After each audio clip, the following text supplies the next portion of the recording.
Hello, guys.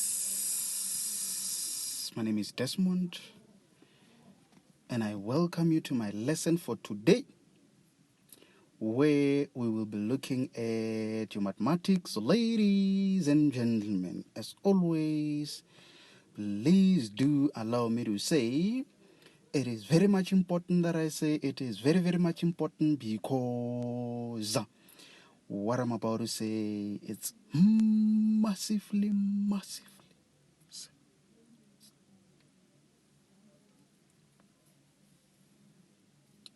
Hey, massively important, ladies and gentlemen, that I say a day without learning something new, it's a day wasted. By so saying, please, honorable members, please,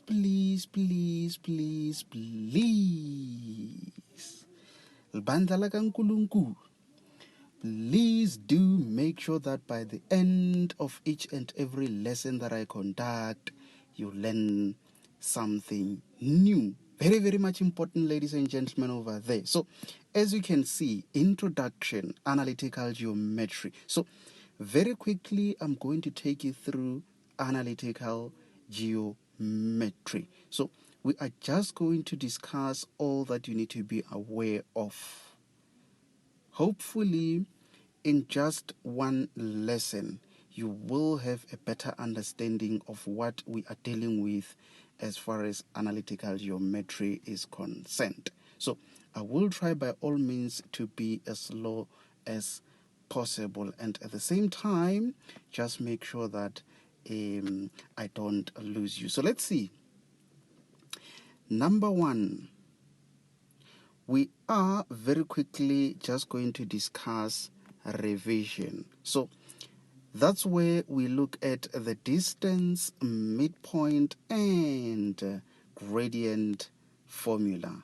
I'm pretty much sure that at this stage, you are aware of those formulas. So number two, we are also going to look at inclination of a line.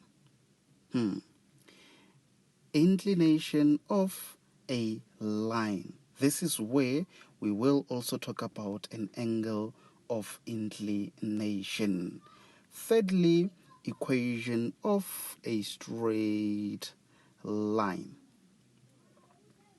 So, lastly, application involving quadrilateral. So, this is all that you need to be aware of. Just make sure that at all the times when you study analytical geometry, you cover all of those. So let's see. Maybe let me do this and then we move on to the next part of our lesson. So maybe let me use a red color there. So let's see. Very quickly, let's discuss the distance formula. Obviously, we do know very well that it's either examiner says the length or the distance. Mathematically, it refers to one and the same thing. So, the length or the distance, it's equal to the square root of, it's going to be x2 and you minus x1 you close squared plus y2 minus y1 close squared. So every time when they want you to calculate either the length or the distance, just remember that this is what you need. And most importantly, guys, I always say analytical geometry, it's a game of two things. Analytical geometry is a game of two things, meaning when examiner says determine the length or the distance, it means it has to be from one point to the next point. So that means you need the coordinates of, let's say, point A. You also need the coordinates of point B. And that's how you're going to take those values and substitute into that formula. So, secondly, and very quickly, let's discuss the midpoint formula. Also, I'm well aware that most of you guys might be aware of the formula, but just for our record, let's just quickly discuss that and say, with regards to the midpoint formula, this is where normally it's equals to, you are going to have the first x value that you need to plus with the second x value, and all of that needs to be divided by 2, and you do the same for calculating the y values. It has to be y1 that you plus with y2, and the whole of that you divide by 2.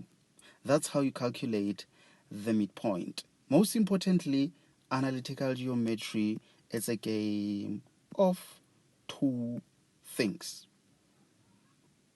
Again, even when we talk about the midpoint simply refers to you having a line which has 2 points. It could be point A and that could be point B. When you use the formula for calculating the midpoint, you are actually calculating the middle point. So midpoint, it has to remind you of the word middle. So that means a point which is in the middle of point A and B, by estimation, it's somewhere there. That is the middle point, which means this side is equals to that side, because this formula helps you to calculate the middle point. So that's all that you need to remember with regards to the middle point. So let's say that formula is what we use to calculate the middle point. So very quickly, let's discuss the gradient formula. Let's see, maybe let me use that. Okay, so obviously gradient may be represented by a small letter m or otherwise g for gradient. We know the formula says is change in y over change in x. When you expand that, you end up having y2 that you minus with y1 over x2 that you minus with x1. Again, you need 2 things, which obviously could be 2 points. So let's say you are having that line, which is a straight line. It has to have 2 points, where let's say point A has got the coordinates and you are having point B which has the coordinates. So can you see 2 things? Doesn't matter whether it's the distance, midpoint or gradient, at all the times you need 2 things. Most importantly, just remember this.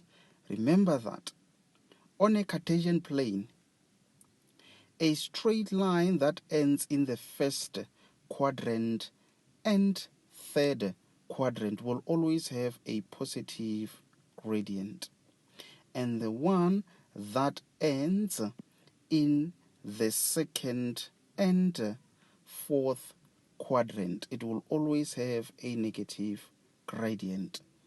Just always remember that. So that's all that you need to remember with regards to the gradient. So I think now let's move on to the next part of our lesson for today. I will just remove all of that. I'm hoping to complete this in less than 30 minutes. So I realize we have gone for about 10 minutes. So inclination of a line. Maybe let me do this, check what I've got on my next slide. Okay, so number 1, we have already discussed. Let me do that. We have already discussed the distance formula, the midpoint, and the gradient formula. So now we are about to talk about inclination of a line. But most importantly, let's have a look at that definition there. Angle formed with the horizontal in an anti-clockwise direction. It's what we call inclination of a line. So that is actually the definition which define inclination of a line, where an angle is formed, and that angle is called angle of inclination. Remember, guys, I'm just indicating all that you need to be aware of as far as analytical geometry is concerned. Just make sure that you fully understand today's lesson, and when you revise on your own, go through my notes and also refer to textbook for additional notes and add on to what I'm currently having there. So just make sure that you pay full attention. So let's see. Angle formed with the horizontal in an anti-clockwise direction. If we talk about anti-clockwise direction, just always remember that there is what we call clockwise direction. But in this case, we are referring to anti. So that means a clock, the direction of a clock is in that direction. Let me maybe do that and say this is a clock or a watch. Clock or a watch. The direction is in that direction, clockwise. Just remember that. So that means anything in the opposite direction is what we call anti-clockwise direction. Maybe let me refer to that first sketch over there. Let me try look for a different. So can you guys see we are having a Cartesian plane there, and then we've got that straight line forming that angle in that direction. Let me quickly undo that part. Yes, in that direction. So can you see that angle formed there? It's what we call an angle of inclination. Also, let's have a look at the second sketch there. So, can you see we've got that straight line there. Angle formed in that direction, which is an anti-clockwise direction. That angle formed, it could be written there, it could be written there, it doesn't matter. As long as we know we are talking about that line with the horizontal. That angle formed is called angle of inclination. Someone might be wondering, what exactly is the difference between the line for that first sketch and the line for that second sketch?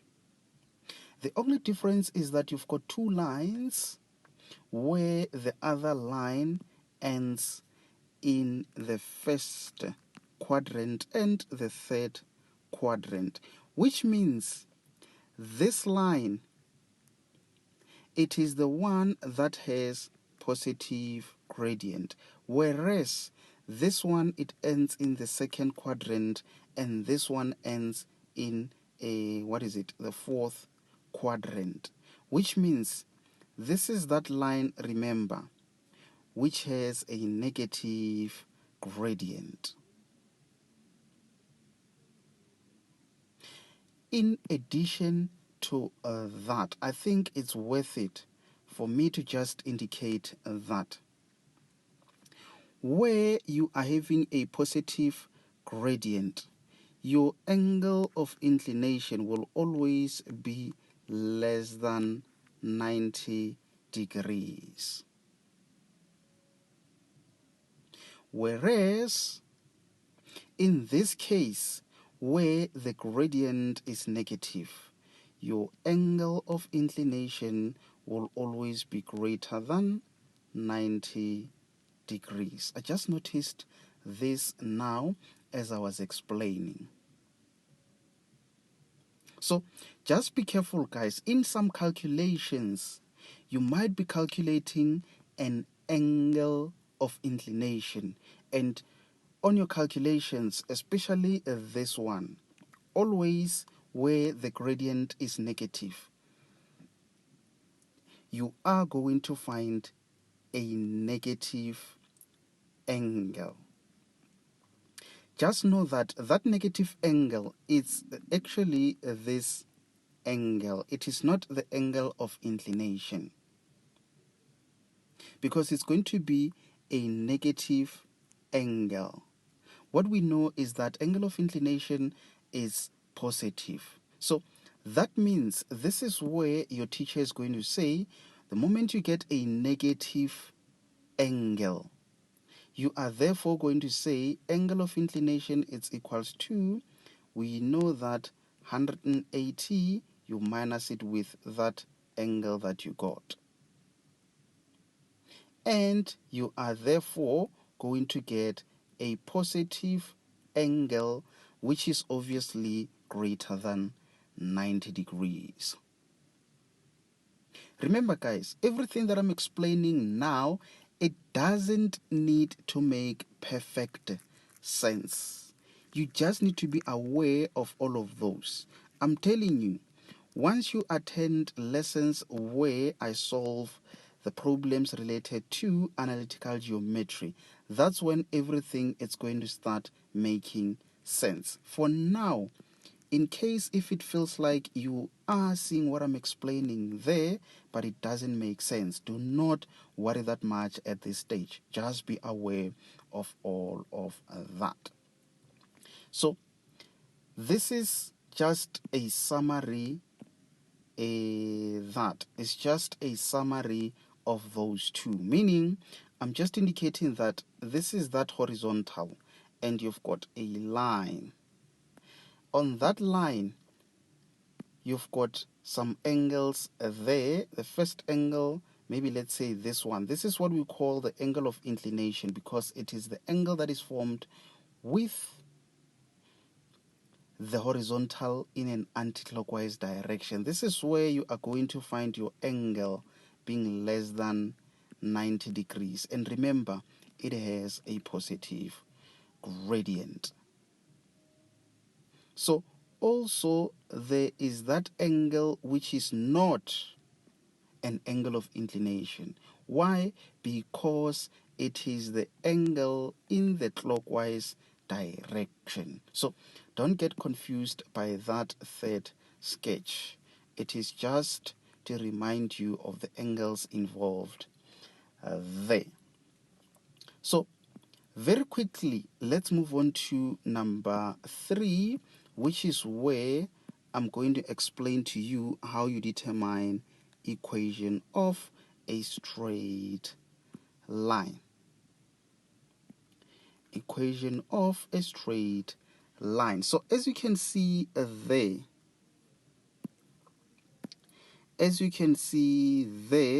we've got that formula, and there it's another formula.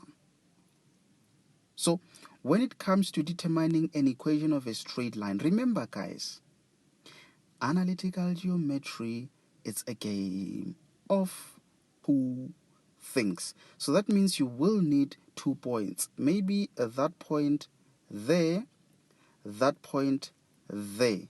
So M represents the gradient, which means from that gradient formula, you're going to use point number 1 and point number 2 to determine the gradient of that line. Once you've determined the gradient, you can see what you now need is the C value. With regards to the C value, you are therefore going to use the coordinates of that point, or you can use the coordinates of that second point. It's up to you whether to use this or that. But for me, I always choose the coordinates that does not have too many negatives or no negatives at all because it's easier to work it out. And also the coordinates that do not have the fractions, it's easier to work them out.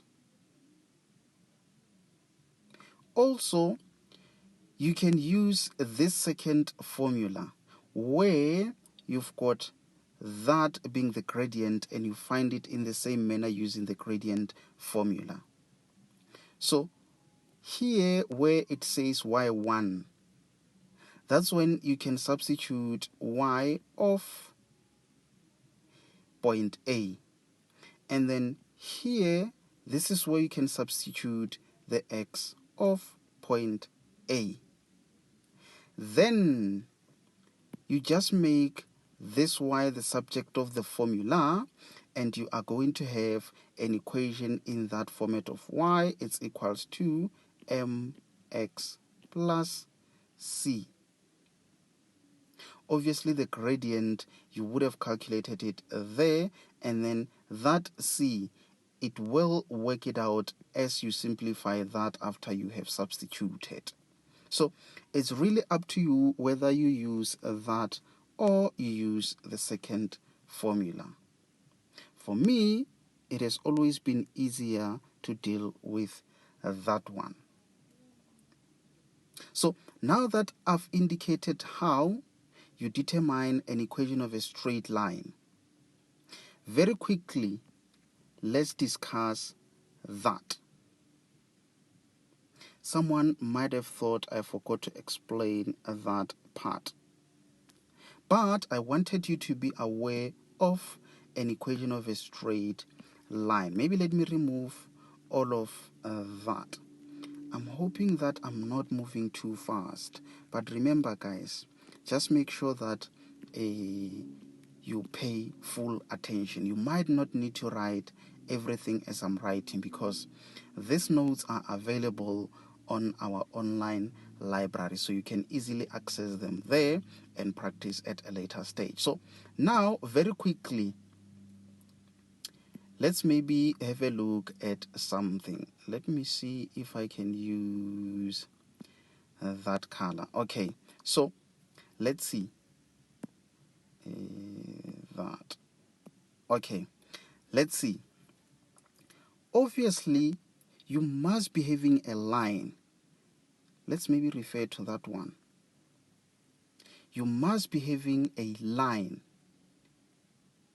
And that line, it obviously has a gradient, which is going to be a positive gradient. It seems like it's not clear, that color. Let me choose that one. So obviously that line is going to have a positive gradient.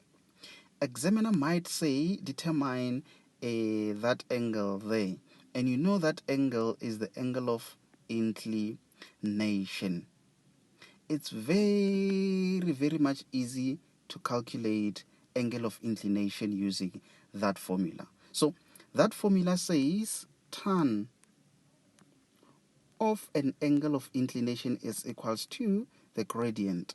That gradient, it is that same gradient that you use or you find using that gradient formula. And then once you have determined the gradient of that line, I'm just going to make an assumption that it's maybe let's say it is 2. Obviously, it has to be a positive value, so positive 2. So that means you're going to say angle of inclination is equals to, on your calculator, second function of the gradient, which is 2. You punch that on a calculator, and it gives you an acute angle, which is in degrees. Acute angle meaning it's an angle which is obviously falling in the first quadrant, which is less than 90, but between 0 and 90. Yes, we call those acute angles. I hope that makes sense. So that's when you are dealing with a positive gradient. Let's now have a look at how the calculation looks like when you are dealing with a negative gradient, because it's a bit longer when you compare it with a line of a positive gradient. So just know that if the gradient is positive, it's quick and easy. So maybe let's talk about that line having a negative gradient. So let's say there, that line having a negative gradient. So an angle of inclination, it is that one there.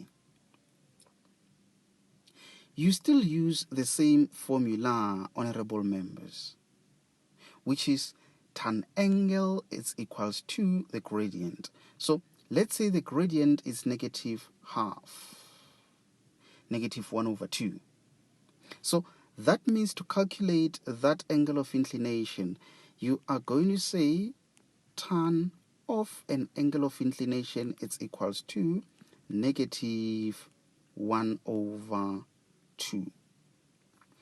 The angle of inclination, then you say second function of tan, negative 1/2. I'm telling you guys, an answer that you're going to get is going to be a negative answer. Let's say, for example, you punch all of that and it gives you negative 45, because it's an angle, then 45 degrees.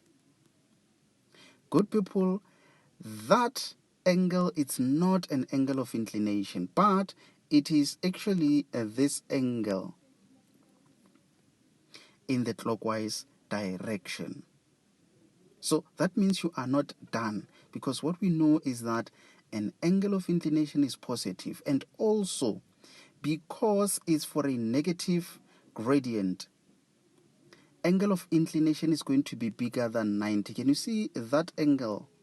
It is bigger than 90 degrees. This is where I'm saying, let's see, 180 degrees. It is obviously equals to angle of inclination when you plus it with that other angle there. Let me do that. So that is why we end up saying angle of inclination for that line having a negative gradient, where when you calculate you get a negative angle. It is equals to 180 degrees. Then you are obviously going to minus that angle that you got. So in short, you are going to say 180 degrees minus 45 degrees. You punch that on a calculator and it's going to give you a value. I think is it 135?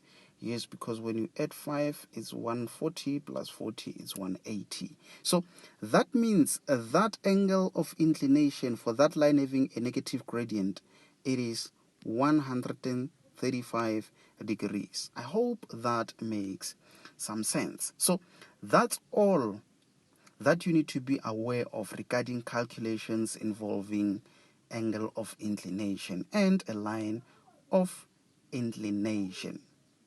So I think I will just leave it there, and let's try to check on my last slide in terms of what we've got there. So this will be the last part of my lesson for today.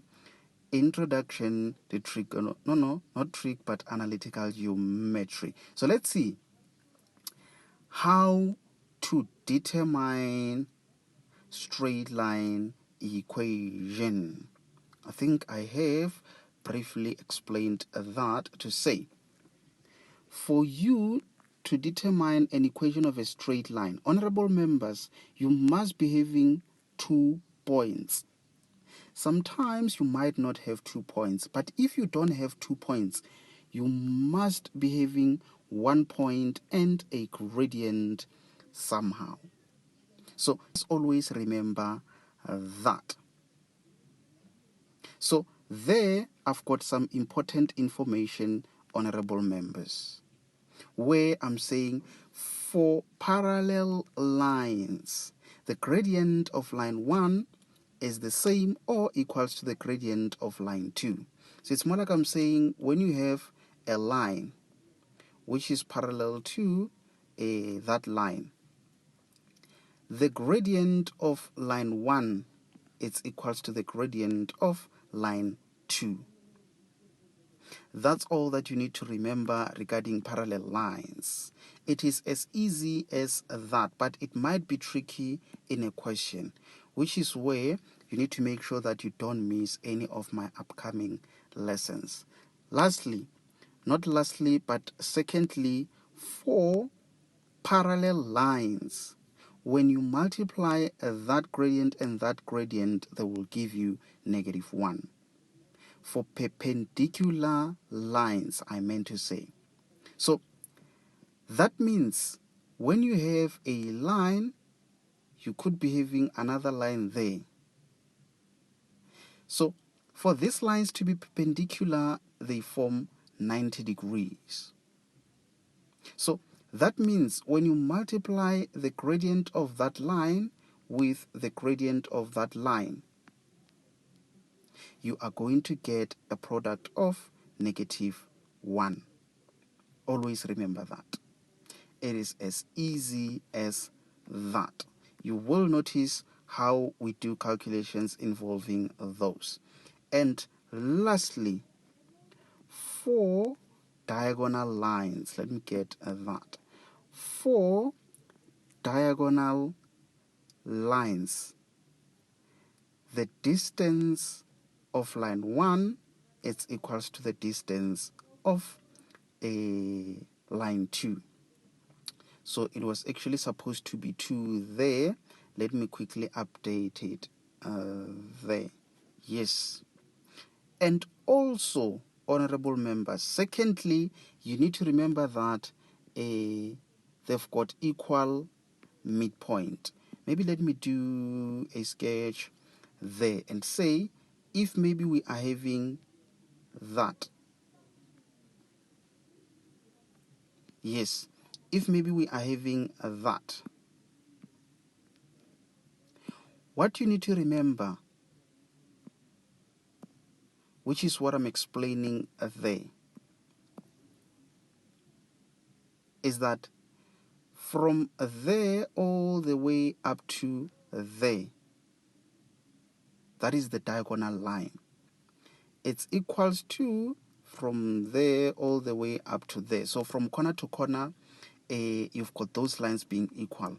Automatically, or obviously, as you can see, the midpoint of those lines is common. So if we are having A, B, C, and D, what I'm saying is BC is equals to AD. That's what I'm saying. And also, that midpoint there, it is common.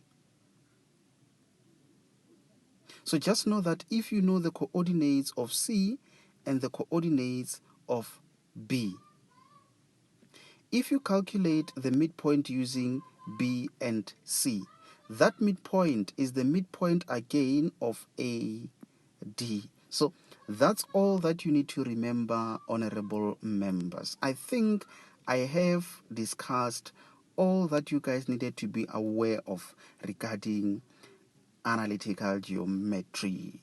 And I think this brings us to the end of our lesson for today. But let me just slide this side just to check and make sure that I have explained all that I wanted you guys to be aware of. I think I've covered everything there. So lastly, let me check there. So let's see very, very quickly. This is what we discussed. We did discuss the distance formula, the midpoint formula, and the gradient formula. And with regards to the distance, we said distance, length, same WhatsApp group. Midpoint refers to the middle point between 2 points. With regards to the gradient, we know for those type of lines, we've got positive gradients, and for this type of lines, we've got negative gradients. And we also discussed regarding parallel lines and perpendicular lines.